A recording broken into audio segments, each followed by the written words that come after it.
সাধারণ মানুষ যখন ঈদে পরিবার পরিজনের সঙ্গে সময় কাটানোর প্রস্তুতিতে ব্যস্ত, তখন রাজধানীর রাস্তায় যান চলাচল স্বাভাবিক রাখতে রোদ বৃষ্টি উপেক্ষা করে দায়িত্ব পালন করে যাচ্ছেন ট্রাফিক পুলিশ সদস্যরা। ঈদের ছুটিতে ঘরমুখ মানুষের নিরাপদ যাত্রা নিশ্চিত করতে দিন-রাত কাজ করতে হয় তাদের। অধিকাংশ সময় তারা পরিবার থেকে দূরে ঈদ উদযাপন করেন। কাকরাইল মোড়ে দায়িত্ব পালনরত ট্রাফিক কন্ট্রোলার মোবারক হোসেন বলেন, অনেকেই এই ঈদে বাড়িতে যেতে পারবে না। আমারও মনে কষ্ট হয়, সবারই মন চায় পরিবারের সঙ্গে ঈদ করতে, কিন্তু সরকারি চাকরিতে সবসময় ছুটি মেলে না।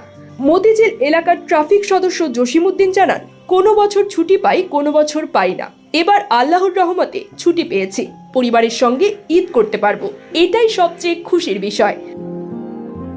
নীরব এই ত্যাগের মাধ্যমে দেশের অন্যতম গুরুত্বপূর্ণ এই বাহিনী ঈদ যাত্রাকেই করে তুলছে নিরাপদ ও শৃঙ্খলাবদ্ধ, যা ঈদের আনন্দকে আরও অর্থবহ করে তোলে।